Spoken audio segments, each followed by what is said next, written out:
Halo teman-teman, jumpa lagi bersama dengan saya. Kali ini saya akan membahas tentang strategi guru dalam memotivasi keberhasilan belajar, yaitu bagaimana mengenal gaya belajar siswa serta mengarahkannya. Strategi dalam mengenal gaya belajar siswa ini sudah saya bahas pada poin yang keempat dalam artikel jurnal perdana saya yang berjudul Strategi Guru PAK dalam Memotivasi Keberhasilan Belajar Siswa PAUD di Era Disrupsi. Tetapi menurut saya, strategi dalam mengenal gaya belajar siswa ini tidak hanya berlaku di saat era disrupsi saja, namun berlaku di sepanjang masa. Setiap anak memiliki gaya belajar yang berbeda, baik dalam hal berpikir, memproses, dan memahami suatu informasi. Gaya belajar ini merupakan pendekatan yang disukai anak, sehingga wajar para orang tua mengeluh saat anaknya kesulitan belajar, yang bisa jadi disebabkan belum pahamnya mereka akan gaya belajar sang anak. Mengenal gaya belajar anak ini tentu akan memudahkan orang tua dalam mendampingi anak selama belajar. Dengan mengenal gaya belajar anak ini, tentu saya dan teman-teman juga para orang tua akan memudahkan kita dalam mendampingi anak selama belajar. Gaya belajar anak berbeda satu dengan yang lainnya. Ada yang lebih suka belajar lewat mendengarkan, ada yang justru lebih tertarik belajar dengan melihat gambar-gambar, ada yang semangat belajar jika bersentuhan langsung dengan objeknya. Dan tidak sedikit pula yang memilih gaya belajar dengan selalu melibatkan fisiknya atau sambil bergerak ke sana kemari, tidak mau diam. Tidak ada yang salah dengan gaya belajar anak ini. Masing-masing gaya belajar anak memiliki keunggulan dan kekurangan. Jadi tugas saya dan teman-teman sebagai pendidik dan para orang tua di rumah adalah mengarahkannya agar anak kita menikmati proses belajar mereka apapun pilihan gaya belajar anak tersebut. Secara umum ada 3 gaya belajar anak, yakni visual, auditori, dan kinestetik. Seperti apa sih masing-masing gaya belajar anak-anak kita atau siswa kita tersebut? Dan termasuk tipe apa dengan gaya belajar anak kita tersebut? Mari teman-teman para pendidik dan orang tua di rumah kita cari tahu lebih dalam lagi tentang gaya belajar anak-anak kita. Yang pertama, gaya belajar visual.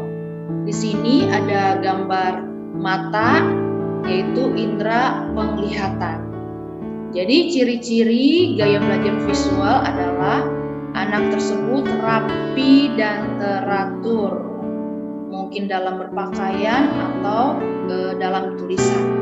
Berbicara cepat, teliti dan rinci, mementingkan penampilan. Anak ini mampu mengeja huruf dengan baik, mudah terganggu suara berisik ketika sedang belajar, lalu merupakan pembaca yang cepat dan tekun. Dalam memberikan respon, anak ini waspada dan butuh penjelasan. Jika sedang berbicara di telepon, suka buat coret-coret tanpa arti. Mungkin seperti iseng seperti itu ya. Lebih suka menjawab singkat ya atau tidak. Anak ini lebih tertarik bidang seni lukis, pahat, gambar daripada musik.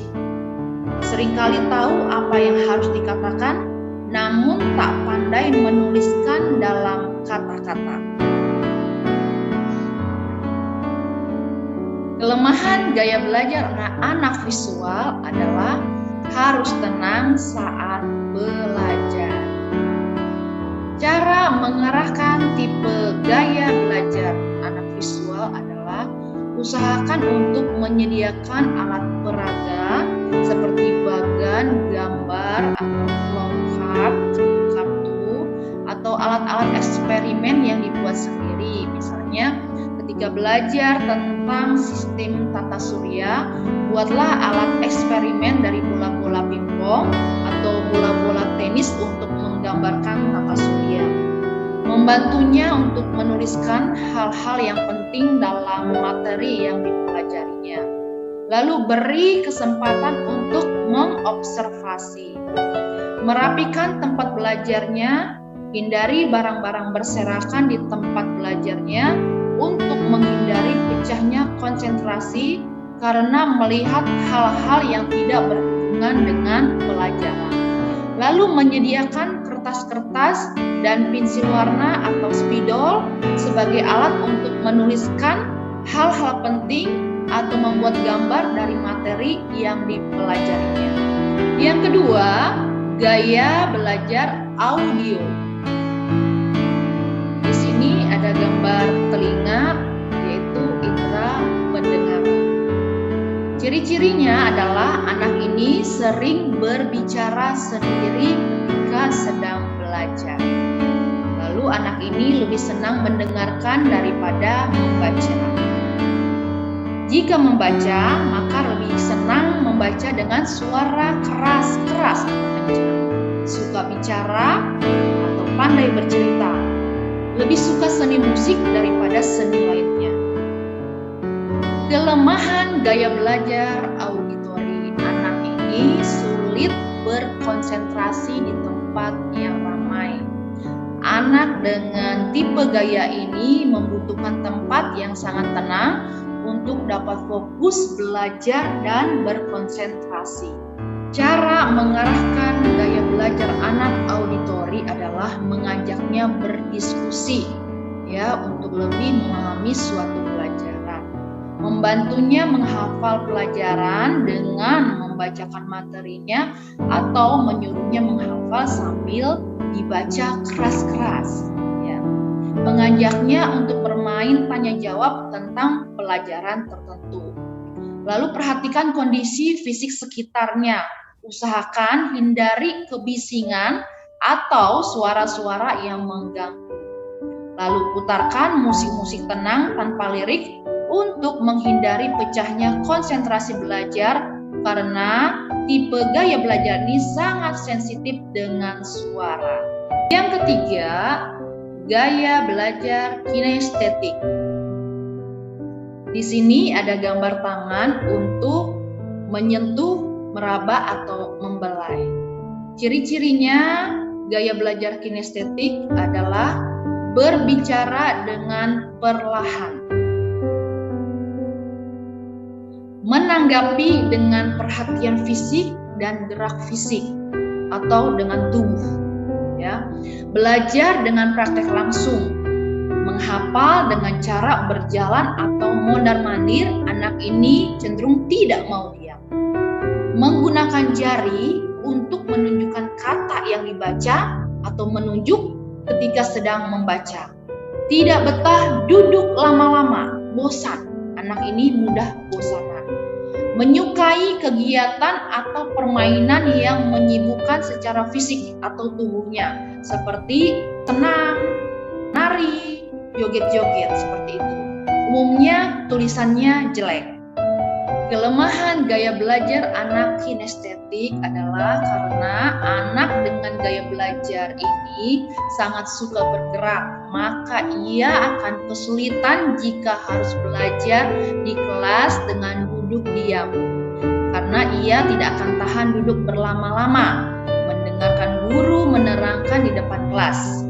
Ia akan bergerak ke sana kemari, tentu saja akan menyulitkan dirinya berkonsentrasi di kelas. Jadi anak ini tidak betah diam, mungkin cenderung suka mondar-mandir atau jalan-jalan di dalam kelas. Cara mengarahkan gaya belajar anak kinestetik adalah memberikan alat peraga yang nyata untuk belajar seperti balok-balok, miniatur bangunan atau patung peraga dan sebagainya. Lalu memberikan kesempatan untuk berpindah tempat, karena karena anak dengan gaya ini cenderung tidak bisa diam atau bosan.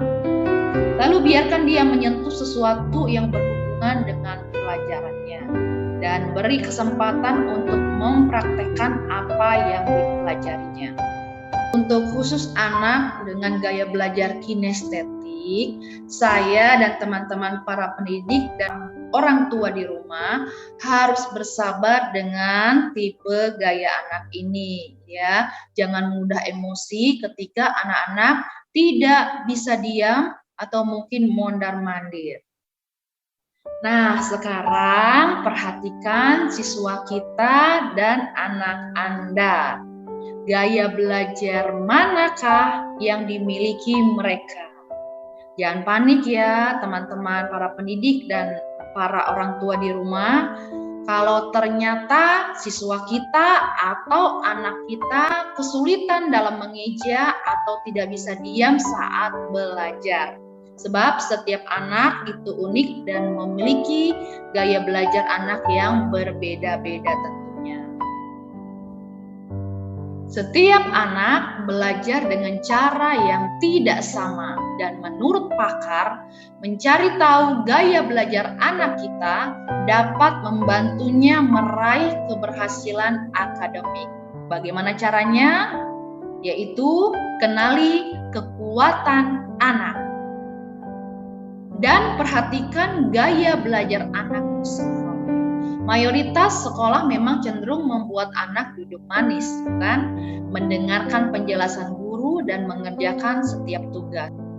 Jadi, strategi ini akan dapat menentukan cara belajar yang lebih efektif serta memanfaatkan kemampuan belajar secara maksimal sehingga hasil belajar yang diperoleh dapat optimal. Karena dengan gaya belajar seperti ini, baik saya dan teman-teman sebagai pendidik maupun orang tua tidak dapat memaksa anak untuk belajar sesuai pola kita sendiri, sehingga membuat anak kurang maksimal, bingung dan kurang mengerti, malas dan tidak mengerti apa yang diajar. Oleh karena itu, gaya belajar anak ini sangat efektif digunakan untuk mencapai keberhasilan belajar anak. Bagaimana dengan siswa kita dan anak kita? Semoga saya dan teman-teman juga orang tua di rumah sudah bisa menemukan gaya belajar anak yang paling pas untuk mereka. Demikianlah pembahasan dari saya. Semoga bermanfaat dan kiranya bisa membantu saya dan teman-teman para pendidik dan juga orang tua dalam memberikan pengajaran kepada putra-putrinya untuk mencapai masa depan lebih baik. Tetap semangat dan God bless.